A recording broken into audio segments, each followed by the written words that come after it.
Le 14 novembre 1942, à 23 heures, les opérateurs radars à bord de l'USS Washington repérèrent 9 navires de guerre japonais se déplaçant dans l'obscurité à 16 500 mètres. La force ennemie était invisible à l'œil nu dans les eaux noires au nord de Guadalcanal. Sur les écrans radars SG du Washington, chaque navire apparaissait comme un point vert distinct. Leur position était mise à jour à chaque rotation de l'antenne. La flotte japonaise, qui comptait encore sur des projecteurs et des jumelles, n'avait aucune idée qu'un cuirassé américain surveillait ses moindres mouvements. Pendant 16 mois, l'équipage du Washington s'était entraîné avec cette technologie révolutionnaire. Le radar de recherche de surface SG pouvait détecter des navires à des distances qui semblaient impossibles aux amiraux.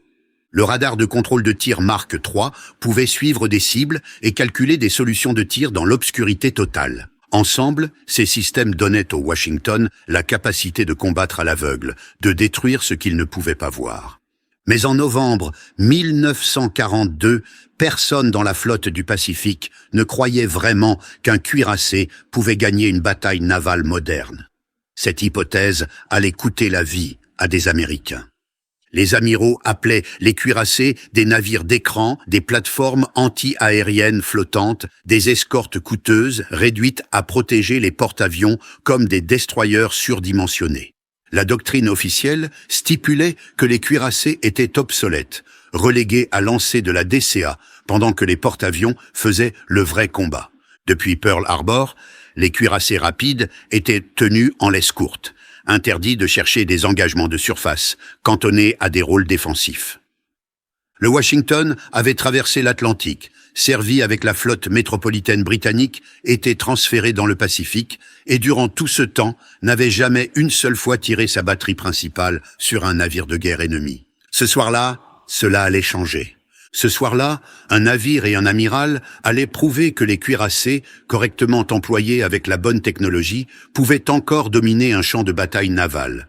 Mais d'abord, les 3700 Américains à bord du Washington allaient devoir survivre à ce qui allait devenir l'action de surface la plus violente de la guerre du Pacifique. Le cuirassé n'était pas le problème. Le Washington était un chef-d'œuvre de l'ingénierie américaine. Le deuxième navire de la classe North Carolina fut mis sur cale au Philadelphia Navy Yard le 14 juin 1938. Il déplaçait 35 000 tonnes en charge standard, 44 800 tonnes en pleine charge.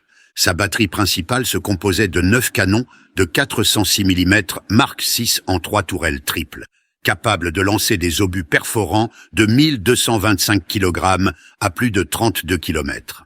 Sa ceinture blindée faisait 406 mm d'épaisseur. Les faces de ces tourelles, 457 mm. 4 turbines General Electric généraient 121 000 chevaux, le propulsant dans l'eau à 28 nœuds. Il pouvait se battre, il pouvait courir, il pouvait encaisser des punitions, mais dans la logique tordue de la doctrine navale de 1942, il était considéré comme trop précieux pour être risqué dans le rôle même pour lequel il avait été conçu. Le combat navire contre navire. 3 nuits plus tôt, le coût de cette doctrine avait été payé en sang. Le contre-amiral Daniel Callahan avait mené la Task Force 67 dans ces mêmes eaux pour intercepter une force de bombardement japonaise. Ces navires comprenaient les croiseurs lourds San Francisco et Portland, le croiseur léger Helena, les croiseurs anti-aériens Juno et Atlanta et 8 destroyers. Cela aurait dû être une force puissante, mais Callahan n'avait pas de cuirassé. La marine avait exactement 2 cuirassés opérationnels dans tout le théâtre du Pacifique Sud, le Washington et le South Dakota, et ils étaient retenus en arrière avec le porte-avions Enterprise, le seul porte-avions américain fonctionnel restant dans le Pacifique. La doctrine disait que les porte-avions étaient trop précieux pour être risqués. Les cuirassés existaient pour protéger les porte-avions, donc Callahan y alla sans eux. Le résultat fut catastrophique. Dans une action de nuit confuse que les historiens appelleront plus tard la première bataille navale de Guadalcanal, la force de Callahan tomba dans l'obscurité sur le groupe de bombardement du vice-amiral Hiroaki Abe. Les Japonais avaient 2 cuirassés, le Hiei et le Kirishima, le croiseur lourd Kinugasa, 2 croiseurs légers et 14 destroyers. Ce qui suivit ne fut pas une bataille, mais une rixe de barre avec des canons navals. Les navires tirèrent à bout portant, incapables de distinguer l'ami de l'ennemi. Les navires américains se tirèrent dessus les uns les autres. Les projecteurs japonais transformèrent la nuit en un cauchemar de lueurs et d'ombres. Quand la fumée se dissipa, Callahan était mort sur la passerelle du San Francisco, tué par un coup direct d'un obus de 356 mm. Le contre-amiral Norman Scott était mort à bord de l'Atlanta, tué par des obus américains tirés dans la confusion. Les destroyers Barton, Cushing, Lafay et Monsen coulaient ou avaient coulé. L'Atlanta était en train de mourir. Le Juno serait torpillé et perdu avec presque tout son équipage en se retirant. 706 Américains étaient morts. Les Japonais n'avaient perdu que les destroyers Akatsuki et Yudachi, bien que le cuirassé Hiei ait été mis hors de combat et coulé par une attaque aérienne le lendemain. L'amiral Chester Nimitz, assis dans son quartier général à Pearl Harbor, lut les rapports d'après-action avec une alarme grandissante. Les Marines sur Guadalcanal tenaient à peine. Henderson Field, la piste d'aviation qui rendait Guadalcanal digne d'être défendue au prix de la vie, était sous le bombardement nocturne des croiseurs et destroyers japonais. Maintenant, les renseignements signalaient une autre force japonaise, encore plus grande, se dirigeant vers le sud. L'amiral Nobutake Kondo arrivait avec le cuirassé Kirishima, 4 croiseurs lourds, 2 croiseurs légers et 9 destroyers. Leur mission était de réduire Henderson Field en gravats, puis de couvrir le débarquement de 11 000 nouvelles troupes japonaises. S'ils réussissaient, Guadalcanal tomberait, les Marines seraient massacrés. La première offensive américaine de la guerre du Pacifique se terminerait en désastre. Nimitz faisait face à un choix impossible. La doctrine disait « ne jamais risquer les cuirassés sans soutien de porte-avions ». Mais l'Enterprise était endommagée et opérait avec un pont d'envol réparé à la suite de la bataille de Santa Cruz 3 semaines plus tôt. Son groupe aérien était décimé. Si Nimitz retenait les cuirassés en arrière pour protéger le porte-avions, Henderson Field serait détruit, Guadalcanal tomberait et des mois de sang et de sacrifices seraient gaspillés. S'il envoyait les cuirassés seuls en avant, ils pourraient tous être coulés, laissant l'Enterprise sans défense. Tous les principes qu'on lui avait enseignés à l'école de guerre navale disaient que c'était une erreur. Tous les Kriegspiel auxquels il avait participé disaient que des cuirassés opérant seuls de nuit étaient condamnés. Mais les Marines étaient à court de temps. Nimitz prit la décision la plus difficile de sa carrière. Il ordonna à l'amiral William Halsey de libérer les cuirassés. Envoyez-les seuls. Laissez-les se battre navire contre navire. Que la doctrine aille au diable. L'homme choisi pour mener cette mission désespérée était le contre-amiral Willis Augustus Lee Jr. À 54 ans, Lee était un guerrier improbable. Né à Natley, Kentucky, une petite ville du comté d'Owen, il était diplômé de l'Académie navale en 1908. Petit, trapu et perpétuellement débraillé, Lee ressemblait plus à un instituteur de campagne qu'à un amiral. Ses uniformes ne lui allaient jamais bien. Il portait de grosses lunettes. Il parlait avec un accent traînant du Kentucky qui faisait que les autres officiers le sous-estimaient. Mais derrière cette apparence peu impressionnante se cachait l'un des plus fins esprits tactiques de la marine des États-Unis. Lee était un tireur hors pair. Aux Jeux olympiques de 1920 à Anvers, il avait remporté 5 médailles d'or, 2 médailles d'argent et 1 médaille de bronze dans des épreuves de tir. Il pouvait mettre 10 balles dans le même trou à 900 mètres. Il comprenait la balistique comme les musiciens comprennent le rythme, instinctivement, parfaitement, les trajectoires, la dérive, la chute de la balle, les angles de tir. Ce n'étaient pas des calculs pour lui, mais des intuitions. Quand il regardait une cible, il savait où viser. Quand il passa des fusils au canon naval, cette intuition vint avec lui. Un canon naval de 406 mm n'était qu'un très gros fusil pour Willis Lee. Les principes étaient les mêmes. Vous calculiez la position de la cible. Vous la devanciez en fonction de sa vitesse et de sa direction. Vous ajustiez pour le vent et le mouvement et vous tiriez. La seule différence était l'échelle. Mais Lee comprenait quelque chose d'encore plus important que le tir. Il comprenait la technologie. Plus précisément, il comprenait le radar d'une manière que la plupart des amiraux en 1942 ne comprenaient pas. Alors que ses contemporains traitaient le radar comme une curiosité intéressante, un gadget qui pourrait compléter la visée visuelle, Lee le reconnaissait comme une révolution dans la guerre navale. Un navire avec un radar pouvait voir à travers l'obscurité, à travers la fumée, à travers la pluie. Il pouvait suivre des cibles à des distances qui rendaient l'engagement visuel impossible. Il pouvait calculer des solutions de tir avec une précision mathématique. Le plus important, il pouvait permettre à un navire de dominer un champ de bataille où l'ennemi combattait à l'aveugle. Pendant 6 mois, Lee avait fait manœuvrer ses équipages sans relâche sur le tir dirigé par radar. Il avait repensé les procédures de contrôle de tir du Washington à partir de zéro. Dans le système standard de la marine, l'opérateur radar signalait les contacts à un transmetteur qui les relayait à l'officier de tir qui ordonnait au directeur de tir qui pointait les canons. Lee élimina les intermédiaires. Il avait câblé les opérateurs radar directement à l'officier de tir et au directeur de tir. L'officier de la table de plots radar pouvait désigner des cibles en temps réel. Le radar de contrôle de tir pouvait suivre la chute des salves et corriger la visée entre les salves. C'était un système qui n'avait jamais été testé au combat. Lee l'avait développé à travers des centaines d'heures d'exercice, d'affinage, de perfectionnement. Maintenant, il allait découvrir si cela fonctionnait quand cela comptait. La force opérationnelle de Lee était désignée Task Force 64. Elle se composait de son navire amiral, le Washington, le cuirassé South Dakota et 4 destroyers, le Walk, le Benham, le Preston et le Gwin. Sur le papier, cela paraissait impressionnant. 2 des plus récents cuirassés américains avec une escorte de destroyers. En réalité, c'était une équipe de fortune qui n'avait jamais travaillé ensemble. Le South Dakota venait juste d'arriver des États après des réparations à la suite des dommages subis lors de la bataille de Santa Cruz, où il avait été touché par une bombe japonaise. Son équipage était novice, beaucoup d'entre eux fraîchement sortis de l'entraînement. Les 4 destroyers avaient été tirés de différents groupes opérationnels. Ils n'avaient jamais opéré avec les cuirassés. Il n'y avait eu aucun temps pour des exercices, aucune occasion de développer des procédures communes. Lee avait exactement 1 jour pour souder cet assemblage de navires en une force combattante. Les problèmes allaient plus loin que la simple méconnaissance. Le Washington et le South Dakota avaient des systèmes radio incompatibles. Leurs postes de communication entre navires fonctionnaient sur des fréquences différentes. Leurs signaux de reconnaissance étaient différents.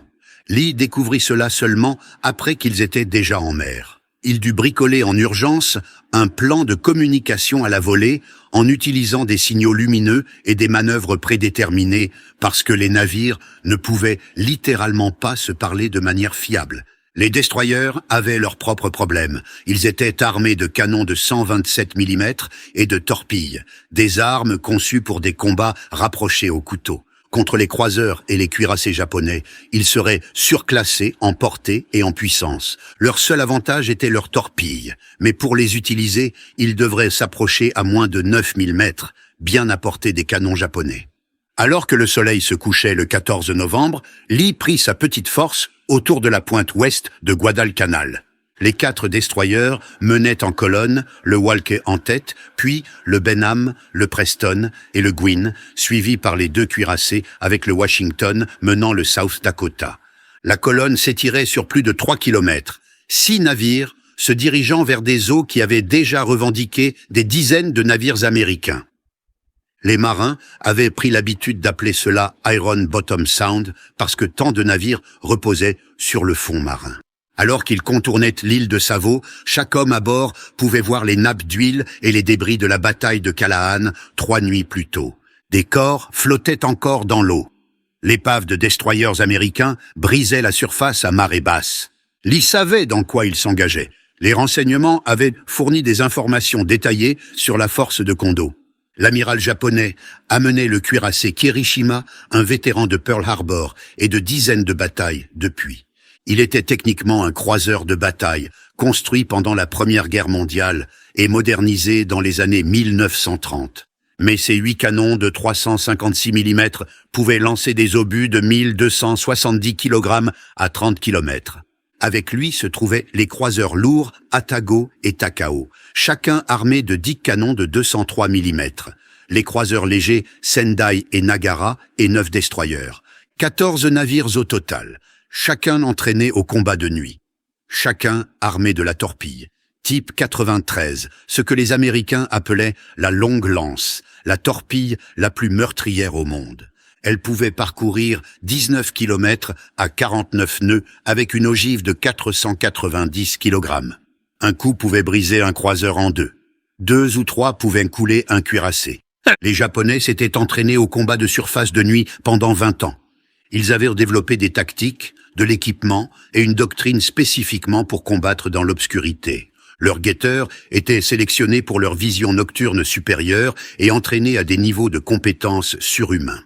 Ils pouvaient repérer des silhouettes de navires à des distances qui semblaient impossibles aux marins américains. Leurs obus éclairants et leurs projecteurs pouvaient transformer la nuit en jour. Leur tactique de torpille était affinée à la perfection. Ils avaient prouvé leur supériorité dans le combat de nuit encore et encore à la mer de Java, à Savo, au Cap Espérance. Les marins américains avaient appris à craindre la nuit. L'obscurité appartenait aux Japonais, mais Lee avait quelque chose que les Japonais n'attendaient pas. Il avait un radar, et plus important, il savait comment l'utiliser. Alors que la Task Force 64 se déplaçait dans le détroit, les opérateurs radars du Washington suivaient chaque contact. Ils pouvaient voir les montagnes de Guadalcanal et de Savo. Ils pouvaient suivre les avions amis retournant à Henderson Field. Plus important encore, ils pouvaient voir les Japonais arriver de 32 km, bien au-delà de la portée visuelle. À 22h55, le radar détecta les premiers navires ennemis, un groupe de destroyers balayant devant la force principale, distance 16 500 mètres, et se rapprochant. Lee faisait face à une décision critique. Il pouvait ouvrir le feu à portée maximale, utilisant son avantage radar pour frapper les Japonais avant qu'ils ne sachent qu'il était là. Mais cela révélerait sa position, alerterait Kondo du piège et pourrait permettre à l'amiral japonais d'annuler sa mission de bombardement et de s'échapper. Où il pouvait attendre, laisser les Japonais s'engager dans leur course d'attaque, les laisser se rapprocher suffisamment pour qu'ils ne puissent pas s'échapper, puis déclencher l'embuscade. C'était un risque terrible. Plus les Japonais se rapprochaient, plus il était probable qu'ils repèrent la force américaine. S'ils voyaient les navires de Lee en premier, s'ils lançaient leurs torpilles en premier, la Task Force 64 serait anéantie. Mais Lee comprenait quelque chose de crucial. Les Japonais ne cherchèrent pas un engagement de surface. Ils s'attendaient à des avions de Henderson Field, des vedettes lance-torpilles pétées, des sous-marins, à tout, sauf à des cuirassés américains. Halsey avait gardé le mouvement des cuirassés si secret que même de nombreux commandants américains ne savaient pas qu'ils arrivaient. Lee misa tout sur la confiance excessive des Japonais. Il ordonna à ses navires de ne pas tirer et de maintenir le cap. La distance se réduisit 14 600 mètres, 12 800 mètres. Sur la passerelle du Washington, les hommes pouvaient entendre leur cœur battre. Les opérateurs radars annonçaient les distances d'une voix étouffée. 9 1100 mètres. À cette distance, les guetteurs japonais auraient dû repérer les silhouettes massives de 2 cuirassés. Mais les Japonais regardaient vers Guadalcanal, s'attendant à voir les flashs de leur bombardement. Ils ne regardaient pas derrière eux. 7 300 mètres. Lee ne pouvait plus attendre. À 23 heures pile, il donna l'ordre d'ouvrir le feu. La première salve du Washington éclata dans la nuit. 9 obus de 406 mm, 11 000 kg d'acier et d'explosifs filèrent à travers l'obscurité vers le croiseur léger Sendai. Les obus étaient dirigés par radar, pointés sur une cible que les servants de pièces ne pouvaient pas voir, ajustés par un ordinateur de contrôle de tir qui calculait la dérive et l'élévation précise. La salve mit 23 secondes à atteindre la cible. Elle manqua, mais pas de beaucoup. Des colonnes d'eau géantes jaillirent autour du Sendai, assez près pour inonder ses ponts. Son capitaine, réalisant qu'il était sous le feu de canons lourds, ordonna immédiatement une manœuvre d'évitement et un écran de fumée. Mais Lee ne se concentrait pas sur le Sendai. Il était une distraction, une cible secondaire. Le radar du Washington avait identifié une cible bien plus importante, le destroyer Ayanami, menant l'avant-garde japonaise. Il était le plus proche des destroyers américains, le plus dangereux pour l'écran de Lee. La deuxième salve se déporta sur lui.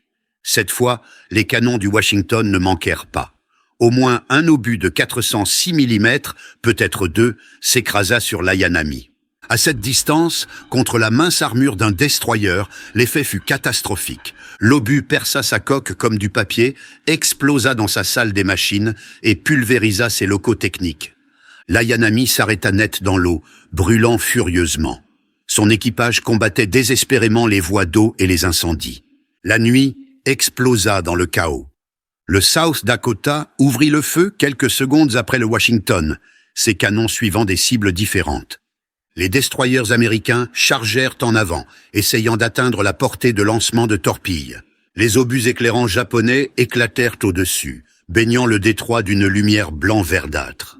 Les projecteurs s'allumèrent d'un coup, sondant l'obscurité. Chaque navire tirait sur quelque chose, mais dans la confusion, il était impossible de dire qui tirait sur qui. Les traçantes s'entrecroisèrent sur l'eau dans toutes les directions. Le tonnerre des canons lourds se mêla au crépitement rapide des armes des destroyers. C'était la bataille de Callahan, encore une fois. Sauf que cette fois, les Américains avaient le radar. Puis, le désastre frappa. À 23h27, le South Dakota subit une énorme panne électrique. Son ingénieur en chef, essayant de corriger un problème mineur avec son tableau électrique, coupa accidentellement les disjoncteurs principaux. Chaque système électrique du navire mourut instantanément. Les lumières s'éteignirent, les écrans radars devinrent noirs. Les directeurs de tir perdirent leur alimentation. Les monte-charges à munitions s'arrêtèrent.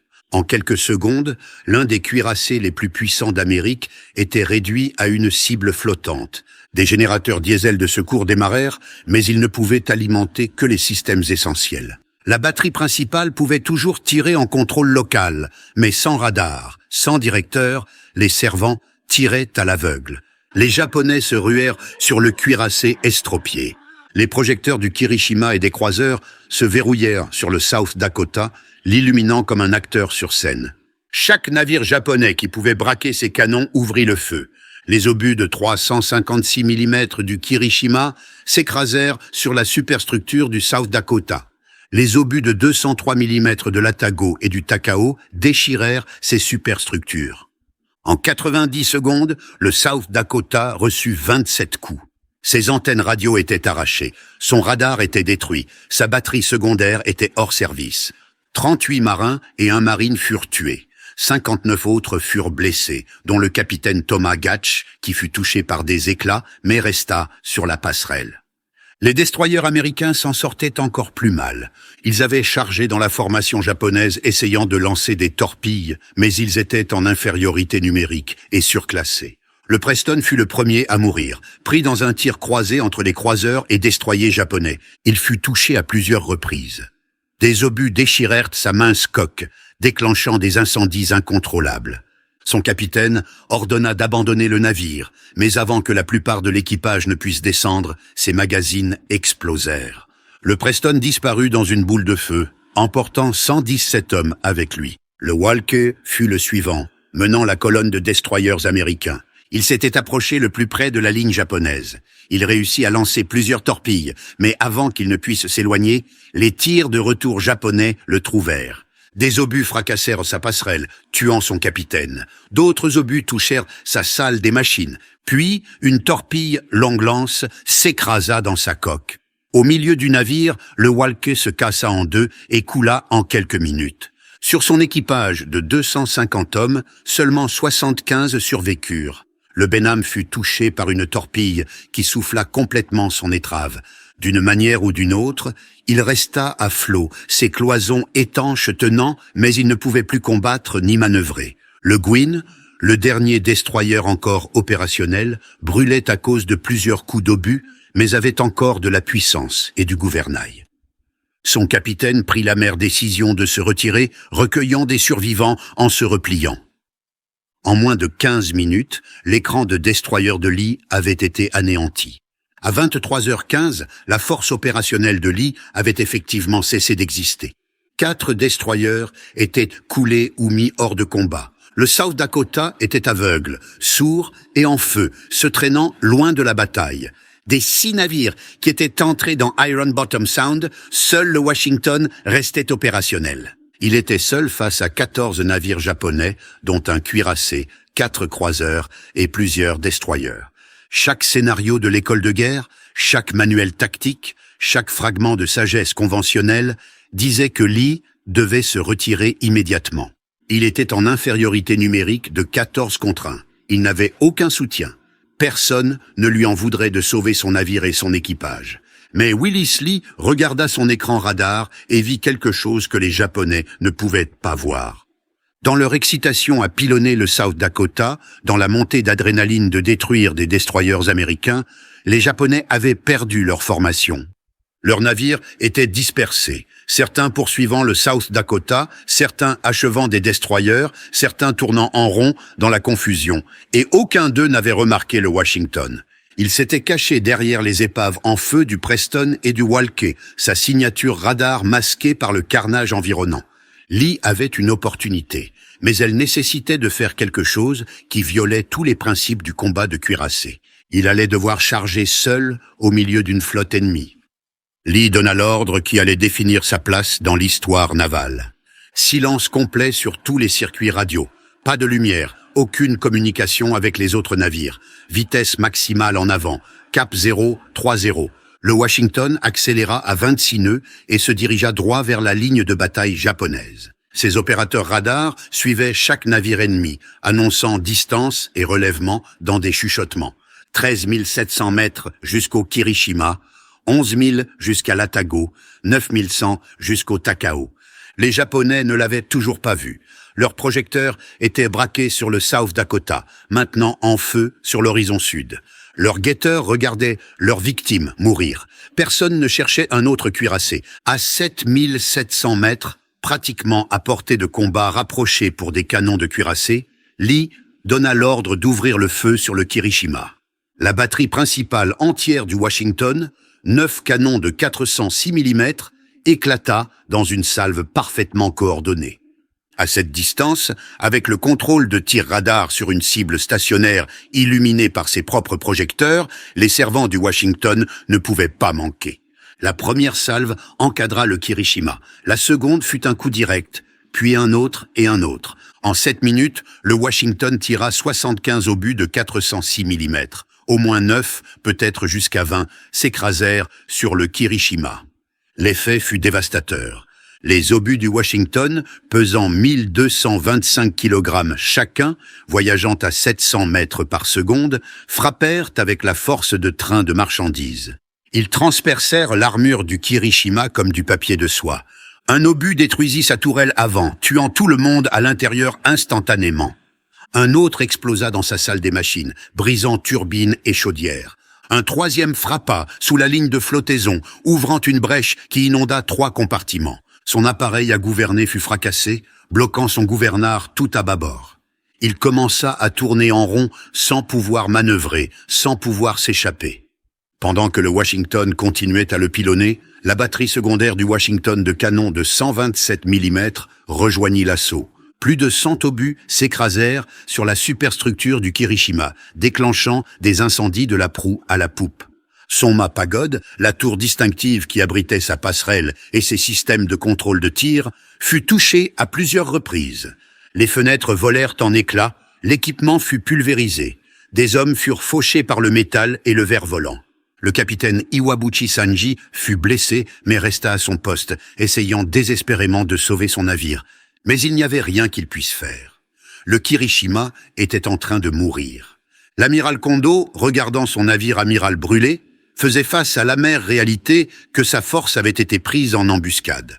Il ne savait toujours pas combien de navires américains il affrontait. Le feu dévastateur, s'abattant sur le Kirishima, pouvait venir de plusieurs cuirassés. Ses croiseurs, l'Atago et le Takao, tournèrent leurs projecteurs vers la source des tirs, illuminant enfin le Washington. Ils ouvrirent le feu avec leurs canons de 203 mm et lancèrent une gerbe de 16 torpilles type 93. Mais le Washington était déjà en train de virer, son radar suivant les gerbes de torpilles. Lee ordonna tout à tribord, et le géant cuirassé se pencha, filant vers le nord à vitesse maximale. Toutes les torpilles manquèrent, certaines de seulement quelques mètres. Les croiseurs japonais essayèrent de poursuivre, mais Lee ne fuyait pas. Il se repositionnait, utilisant la vitesse et le radar du Washington pour maintenir une distance d'engagement optimale.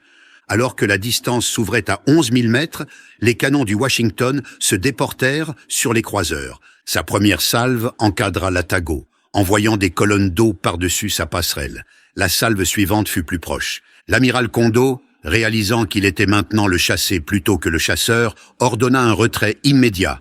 La plus puissante force de surface japonaise à approcher Guadalcanal depuis le début de l'invasion fit demi-tour et s'enfuit dans la nuit. Derrière eux, le Kirishima était en train de mourir. Sa gîte augmentait régulièrement alors que l'eau inondait sa coque brisée. Les équipes de contrôle des avaries se battirent désespérément pour le sauver, mais c'était sans espoir. À 1 heure, le 15 novembre, le capitaine Iwabuchi ordonna d'abandonner le navire. L'équipage se rassembla sur le pont incliné, chanta l'hymne national japonais, poussa 3 banzai pour l'empereur, puis sauta par-dessus bord. À 3h20, le Kirishima chavira et coula au nord-ouest de l'île de Savo. Il emporta avec lui 300 membres de son équipage. Il était le premier cuirassé coulé par un autre cuirassé dans la guerre du Pacifique, et il avait été détruit par un seul navire américain combattant seul. Lee voulait poursuivre la force en retraite de Kondo, mais il faisait face à un nouveau problème. Dans la chaleur de la bataille, avec tous les signaux de reconnaissance confus et les fréquences radio brouillées par les interférences, les vedettes lance-torpilles pétées américaines basées à Tulagi ne pouvaient distinguer l'ami de l'ennemi. Elles se préparaient à attaquer tout ce qui bougeait, y compris le Washington. Lee dut rompre le silence radio pour éviter d'être torpillé par ses propres forces. Son message à la base des Petty Boats était caractéristique de sa personnalité. Quand on lui demanda les signaux de reconnaissance, Lee transmit « Ici Ching-Li, dégagez-moi le chemin, j'arrive ». Les Petty Boats tinrent sagement leur feu. Alors que l'aube pointait le 15 novembre, l'ampleur complète de la victoire américaine devint claire. Les navires de troupes japonais qui attendaient de débarquer à Guadalcanal furent pris à découvert par les avions de Henderson Field. Les bombardiers en piquaient et les avions torpilleurs les attaquèrent en masse. 7 transports furent coulés. Seulement 4 000 des 11 000 renforts japonais atteignirent le rivage et ils débarquèrent sans la plupart de leur équipement et de leurs approvisionnements. La dernière tentative japonaise pour reprendre Guadalcanal avait échoué. Le cours de la campagne avait tourné de manière décisive en faveur de l'Amérique.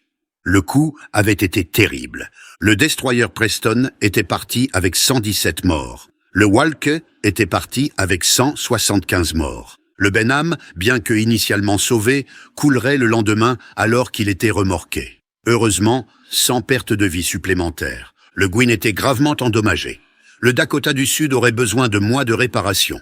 Au total, la marine des États-Unis avait perdu 3 destroyers et subi plus de 400 tués, mais ils avaient arrêté net les Japonais. Le Kirishima était au fond. Les Japonais n'enverraient plus jamais de navires capitaux à Guadalcanal. Les Marines tiendraient. Le terrain d'aviation survivrait. La première offensive américaine de la guerre du Pacifique réussirait.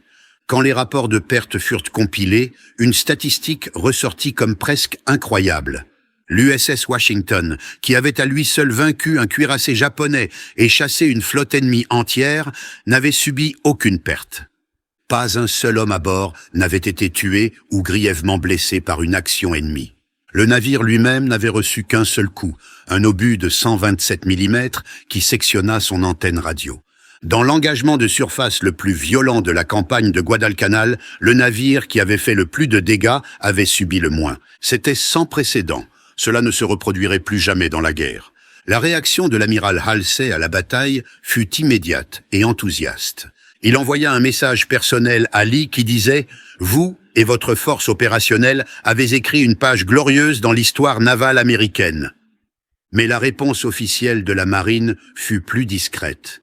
La bataille fut classée comme une action défensive et non comme la victoire offensive révolutionnaire qu'elle était vraiment. Le rapport d'après-action de Lee, qui soulignait l'importance critique du radar dans la victoire, fut classé avec peu de commentaires. Les amiraux partisans des cuirassés ne voulaient pas admettre que les partisans des porte-avions avaient eu tort sur l'obsolescence des cuirassés. Les amiraux partisans des porte-avions ne voulaient pas admettre que les cuirassés avaient encore une valeur offensive. Ainsi, La victoire du Washington fut minimisée, traitée comme une anomalie plutôt que comme une validation de nouvelles tactiques. Lee lui-même fut philosophe quant au manque de reconnaissance. Il dit à son état-major que l'important n'était pas le crédit, mais les résultats. Guadalcanal avait été sauvé. Des marins américains étaient en vie grâce à ce que le Washington avait fait. Cela suffisait. Mais en privé, Lee était frustré par l'échec de la marine à tirer les leçons de la bataille. Il écrivit des rapports détaillés sur le contrôle de tir dirigé par radar, sur les tactiques de combat de nuit, sur l'intégration des capteurs et des armes. Il recommanda de nouveaux programmes d'entraînement, de nouveaux équipements, de nouvelles procédures. La plupart de ces recommandations furent ignorées ou mises en œuvre à moitié. La marine était déjà passée à la bataille suivante, à la campagne suivante. Il n'y avait pas de temps pour une pensée révolutionnaire. Le capitaine Glenn Davis, commandant en second du Washington pendant la bataille, reconnut la nature révolutionnaire de ce qui avait été accompli. Les rapports d'action officiels qu'il déposa soulignaient le rôle décisif du contrôle de tir radar dans la victoire. Son navire avait engagé plusieurs cibles dans l'obscurité totale, obtenu une précision dévastatrice et était sorti sans une seule perte au combat. C'était, selon son évaluation professionnelle, la démonstration idéale de ce que des technologies et un entraînement correctement intégrés pouvaient accomplir. Davis reçut la Navy Cross pour son leadership pendant la bataille et fut promu contre-amiral en avril 1943. Il continua à commander la division de cuirassés 8, les menant à travers la campagne des Mariannes et d'autres opérations du Pacifique. Mais comme Lee, Davis comprenait que la hiérarchie de la marine restait sceptique quant au potentiel offensif des cuirassés équipés de radars opérant indépendamment. La réponse de la marine japonaise à la défaite fut la confusion et le déni. Le rapport initial de l'amiral Kondo prétendit que des croiseurs et des destroyers américains avaient coulé le Kirishima. Il ne pouvait croire qu'un seul cuirassé avait détruit son navire amiral et chassé toute sa force. Ce ne fut qu'après que des communications radio américaines interceptées confirmèrent le rôle du Washington que les Japonais acceptèrent ce qui s'était passé. L'impact psychologique fut profond. Pour la première fois dans la guerre, un cuirassé japonais avait été vaincu en combat de surface. La nuit, qui avait appartenu aux Japonais depuis Pearl Harbor, n'était plus sûre. La doctrine navale japonaise commença à évoluer après la bataille de Guadalcanal. Ils réalisèrent que le radar américain avait neutralisé leur avantage dans le combat de nuit. Leurs excellents guetteurs, leur entraînement intensif, leurs torpilles supérieures. Rien de cela n'importait si les Américains pouvaient les voir et tirer avec précision dans l'obscurité totale. Ils essayèrent de développer leur propre radar, mais ils avaient des années de retard sur la technologie américaine. Ils essayèrent de nouvelles tactiques, mais sans radar, ils étaient toujours en réaction, toujours en position de désavantage. La marine japonaise confiante, qui avait dominé le Pacifique au début de 1942, avait disparu, remplacée par une force de plus en plus désespérée, essayant d'enrayer une avancée américaine inexorable. Le Washington retourna à Nouméa, en Nouvelle-Calédonie, pour des réparations mineures et du réapprovisionnement. Son équipage eut une permission, et pour la première fois, ils purent parler de ce qu'ils avaient accompli. Les marins qui avaient été à leur poste de combat, qui avaient senti le navire trembler à chaque salve, qui avaient entendu les opérateurs radars annoncer les cibles, commencèrent à comprendre l'ampleur de leur victoire. Ils avaient fait face à des chances impossibles et avaient gagné. Ils avaient prouvé que la technologie et l'entraînement américain pouvaient surmonter l'expérience et le nombre japonais. Ils avaient changé le cours de la campagne de Guadalcanal, mais il n'y avait pas de temps pour célébrer. La guerre était loin d'être terminée. Le Washington était nécessaire ailleurs. Il continuerait à se battre aux îles Gilbert, aux îles Marshall, aux Mariannes, aux Philippines, à Iwo Jima et à Okinawa. Il gagnerait 13 étoiles de bataille, plus que presque tout autre cuirassé dans le Pacifique. Mais il n'aurait plus jamais l'opportunité de prouver ce qu'il avait prouvé cette nuit-là au large de Guadalcanal. La marine le garda attaché au porte-avions, utilisant sa massive batterie anti-aérienne pour protéger les ponts plats des attaques aériennes japonaises. Ses canons de 406 mm tireraient des milliers d'obus sur des cibles côtières pour soutenir les débarquements amphibies. Mais il n'engagerait plus jamais un navire de guerre ennemi en combat de surface. La tragédie n'était pas que le Washington fût cantonné à un rôle d'escorte de porte-avions. Cela était frustrant, mais compréhensible étant donné l'évolution de la guerre navale. La tragédie était que les leçons de sa victoire furent délibérément ignorées. Lee avait prouvé que les cuirassés équipés de radars et entraînés à son utilisation pouvaient dominer le combat de surface de nuit. Il avait démontré des tactiques qui auraient pu sauver des vies dans des batailles ultérieures.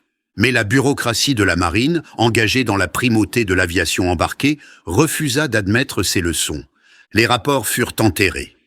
Les recommandations furent rejetées. La révolution dans la guerre de surface que le Washington représentait était mort-née. Lee lui-même continua à plaider pour une meilleure intégration du radar et des tactiques de guerre de surface. En 1944, il fut promu vice-amiral et reçut le commandement de la force de cuirassés rapides, 6 des navires de guerre les plus puissants jamais construits, mais ils restèrent attachés aux porte-avions, interdits d'opérer indépendamment. À la bataille de la mer des Philippines, en juin 1944, les cuirassés de Lee formèrent une puissante ligne de bataille qui aurait pu intercepter et détruire les forces de surface japonaises. Au lieu de cela, ils furent retenus pour protéger les porte-avions. L'ennemi s'échappa. À la bataille du golfe de Leyte en octobre 1944, Halsey emmena les cuirassés de Lee dans une poursuite effrénée après des porte-avions japonais, laissant les plages de débarquement sans protection. Seul le sacrifice héroïque des porte-avions d'escorte et des destroyers à la bataille de Samar empêcha un désastre. Lee regarda ses opportunités manquées avec une frustration croissante. Il savait ce que ces cuirassés pouvaient faire s'ils étaient correctement employés. Il l'avait prouvé à Guadalcanal, mais il était un bon officier et il suivait les ordres même quand il n'était pas d'accord avec eux. Il continua à écrire des articles et des études sur les tactiques de guerre de surface, sur l'intégration du radar et du tir, sur l'avenir du combat naval. Quelques officiers juniors les lurent et en tirèrent des leçons, mais la hiérarchie de la marine resta engagée dans la doctrine du porte-avions qui était devenue un dogme après Midway. Le 25 août 1945, 10 jours après la capitulation du Japon, Willis Augustus Lee Jr. mourut soudainement d'une crise cardiaque. Il avait 57 ans. Il était en train d'être transporté dans une vedette vers son navire amiral, le cuirassé Wyoming, qui était ancré dans la baie de Casco, dans le Maine. L'équipage de la vedette essaya de le réanimer, mais il était trop tard. L'homme qui avait révolutionné la guerre des cuirassés, qui avait sauvé Guadalcanal, qui avait prouvé que la technologie et les tactiques pouvaient surmonter toutes les probabilités, mourut alors que la guerre qu'il avait aidé à gagner touchait à sa fin. La nouvelle de la mort de Lee fut accueillie avec un véritable chagrin dans toute la flotte. L'amiral Nimitz le qualifia de l'un des plus fins officiers qu'il ait jamais connu. L'amiral Halsey dit que le génie tactique de Lee avait sauvé d'innombrables vies américaines. L'équipage du Washington, dont beaucoup servaient encore, pleura la perte de l'amiral qui les avait menés à travers la bataille la plus désespérée de la guerre. Mais même dans la mort, les réalisations de Lee furent minimisées. Sa nécrologie dans le New York Times mentionnait ses médailles olympiques et son dossier de service, mais ne consacrait qu'une seule phrase à la bataille de Guadalcanal. L'histoire officielle de la marine lui donnerait le crédit de la victoire, mais ne reconnaîtrait pas la nature révolutionnaire de ce qu'il avait accompli. Le Washington continua à servir pendant 2 ans après la fin de la guerre. Il participa aux opérations Magic Carpet, ramenant les militaires américains chez eux depuis l'Europe. Le 27 juin 1947, il fut désarmé au New York Naval Shipyard. Pendant 14 ans, il resta dans la flotte de réserve, rouillant lentement, inspecté occasionnellement, jamais nécessaire. Le 1er juin 1960, il fut rayé du registre naval. Le 24 mai 1961, il fut vendu à la division Lipset de la Luria Brothers and Company pour $544 000. Il fut remorqué jusqu'au démolisseur et découpé pour la ferraille. Aucun effort ne fut fait pour le préserver comme musée. Aucun mémorial ne fut érigé pour commémorer son service. Le cuirassé qui avait sauvé Guadalcanal, qui avait prouvé que les cuirassés pouvaient encore dominer le combat naval, fut réduit à des lames de rasoir et des barres de renforcement. Aujourd'hui, 82 ans après la bataille de Guadalcanal, l'exploit du Washington reste largement inconnu en dehors des cercles d'histoire navale. Les écoliers apprennent les porte-avions à Midway, les Marines à Iwo Jima, les bombes atomiques qui ont mis fin à la guerre.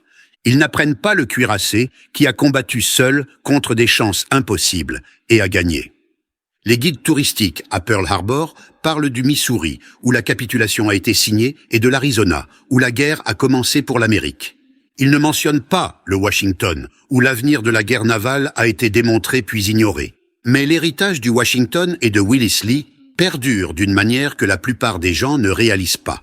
Le système de combat Aegis qui protège les navires de guerre américains modernes est un descendant direct du système de contrôle de tir radar que Lee a pionnier. L'intégration des capteurs et des armes qu'il préconisait est maintenant standard sur chaque navire de guerre. Les principes tactiques qu'il a développés, engager au-delà de la portée visuelle, utiliser la technologie pour surmonter le nombre, combattre l'ennemi là où il est aveugle. Ce sont les fondations du combat naval moderne. Chaque destroyer, croiseur et porte-avions américain qui prend la mer aujourd'hui porte l'ADN de la victoire du Washington à Guadalcanal. La mère ironie est que Lee avait raison sur tout. Les cuirassés avec radar auraient pu dominer le combat de surface tout au long de la guerre s'ils avaient été correctement employés. Des vies auraient pu être sauvées, des batailles auraient pu être gagnées plus décisivement. Mais l'inertie institutionnelle et l'aveuglement bureaucratique empêchèrent la marine d'apprendre les leçons que le Washington avait enseignées. Au moment où la marine comprit pleinement ce que Lee avait essayé de leur dire, l'ère du cuirassé était terminée. Les missiles et les avions à réaction avaient remplacé les canons et le blindage. La révolution que Lee avait commencée arriva trop tard pour importer pour les navires qu'il aimait. Il y a une dernière partie de l'histoire du Washington qui mérite d'être racontée. Tout au long de sa carrière de combat, de l'Atlantique au Pacifique, à travers 13 engagements majeurs, le Washington ne perdit jamais un seul membre d'équipage à cause d'une action ennemie. Oh, il y eut des accidents, des incidents d'entraînement, des causes naturelles. Mais au combat réel, face aux canons, torpilles et avions ennemis, pas un homme ne fut tué. Aucun autre grand navire de guerre, de quelque marine que ce soit, ne peut faire cette affirmation. Cela parle de la qualité de son équipage, de la solidité de sa construction et peut-être plus important encore, du génie tactique de Willis Lee, qui comprenait que la meilleure façon de protéger ses hommes était de tuer l'ennemi avant que l'ennemi ne puisse les tuer. Ce record parfait semble presque impossible quand on considère ce à quoi le Washington a fait face à Guadalcanal seul. Il fut la cible de torpilles, des canons de croiseurs lourds et d'au moins un coup manqué de justesse de la batterie principale du Kirishima. Pendant la campagne des Philippines, il fut attaqué à plusieurs reprises par des avions japonais, y compris des kamikazes. À Iwo Jima et Okinawa, il opéra sous la menace constante d'attaques aériennes. Pourtant, à travers tout cela, son équipage resta intact par les actions ennemies. Ce n'était pas de la chance. C'était le résultat d'un entraînement superbe, d'un excellent contrôle des avaries et, plus important encore, des tactiques révolutionnaires que Lee avait développées. En engageant à portée radar maximale, en frappant sous des angles inattendus, en utilisant la technologie pour dominer le champ de bataille, le Washington évita les batailles sanglantes à courte portée qui ont coûté tant d'autres navires. L'histoire de l'USS Washington soulève des questions inconfortables sur l'innovation militaire et la résistance institutionnelle au changement. En Corée, les forces américaines redécouvriraient l'importance du soutien de l'artillerie navale. Au Vietnam, elles réapprendraient la valeur de l'engagement de précision à portée maximale. Dans le Golfe Persique, elles appliqueraient les principes d'intégration des capteurs que Lee avait pionniers 50 ans plus tôt. Chaque fois, ces leçons durent être réapprises, parce que les institutions qui auraient dû les préserver choisirent de les oublier. Imaginez ce qui aurait pu être différent si la marine avait pleinement adopté les innovations de Lee en 1942. Combien de navires auraient pu être sauvés à la bataille de la baie de l'Impératrice Augusta si tous les navires américains avaient été entraînés au combat de nuit dirigés par radar? Combien de marins auraient pu survivre à la bataille de Samar si les cuirassés de Halsey avaient été déployés en utilisant la doctrine d'opération indépendante de Lee? Ce ne sont pas seulement des conjectures historiques. Elles représentent des vies réelles qui auraient pu être sauvées si l'orgueil bureaucratique n'avait pas primé sur l'innovation tactique. L'histoire du Washington illustre aussi un schéma persistant dans l'histoire militaire. Les avantages révolutionnaires sont souvent découverts par des hommes pratiques dans des circonstances désespérées, et non par des théoriciens dans les écoles de guerre. Le tendeur de fil de piano de McKenna, qui sauva les pilotes de P-38, les tactiques de Blitzkrieg de Guderian, la théorie de la manœuvrabilité énergétique de Boyd, toutes vinrent d'opérateurs qui virent ce que l'establishment ne pouvait ou ne voulait pas voir. Et dans chaque cas, l'establishment résista, nia et minimisa jusqu'à ce que les preuves deviennent écrasantes ou sans importance. Aujourd'hui, alors que la marine des États-Unis fait face à de nouveaux défis de la part de compétiteurs pairs avec des missiles anti-navires, des armes hypersoniques et des systèmes de ciblage spatiaux, la leçon du Washington redevient pertinente. Le service qui s'adapte le plus rapidement à la nouvelle technologie, qui écoute ses opérateurs plutôt que ses bureaucrates, qui valorise les résultats plutôt que la doctrine, dominera les futures batailles navales, tout comme le Washington a dominé cette nuit-là au large de Guadalcanal. La question est de savoir si la marine d'aujourd'hui a appris de sa propre histoire ou si elle répétera les erreurs de 1942. Les traces physiques du Washington ont disparu. Son acier a été fondu et réutilisé il y a des décennies. Son équipage, ces hommes courageux qui ont navigué vers des probabilités impossibles et en sont sortis indemnes, ont presque tous disparu. Mais leur accomplissement perdure dans les principes qu'ils ont prouvés. La technologie correctement employée multiplie la puissance de combat. L'entraînement et les tactiques comptent plus que le nombre. Un navire avec le bon commandant et les bons outils peut vaincre une flotte entière. Ce ne sont pas seulement des leçons pour la guerre navale, ce sont des leçons pour tout domaine où l'innovation affronte l'orthodoxie. Alors que nous marquons un autre anniversaire de la bataille de Guadalcanal, nous devrions nous souvenir non seulement de ce qui s'est passé, mais de ce que cela signifiait. Un seul cuirassé, considéré comme obsolète par la doctrine, commandé par un amiral qui ressemblait à un instituteur, utilisant une technologie que la plupart des officiers ne comprenaient pas, a sauvé la première offensive américaine de la guerre du Pacifique. Cette victoire fut ensuite délibérément minimisée parce qu'elle remettait en question le récit dominant de la suprématie des porte-avions. Le navire, qui avait prouvé que les cuirassés pouvaient encore gagner, fut oublié parce que s'en souvenir signifiait admettre que les experts avaient tort. Ce mois de novembre marque 82 ans depuis que le Washington prouva que le courage, la technologie et le leadership pouvaient surmonter toutes les probabilités. Son histoire nous rappelle que les plus grandes victoires viennent souvent des sources les plus inattendues, que les bureaucraties résistent au changement, même quand des vies en dépendent, et que le prix de l'aveuglement institutionnel est toujours payé par ceux qui servent. Le Washington mérite mieux que l'obscurité. Son équipage mérite la reconnaissance. Willis Lee mérite sa place parmi les grands commandants navals. Plus important encore, leurs leçons méritent d'être étudiées, comprises et appliquées.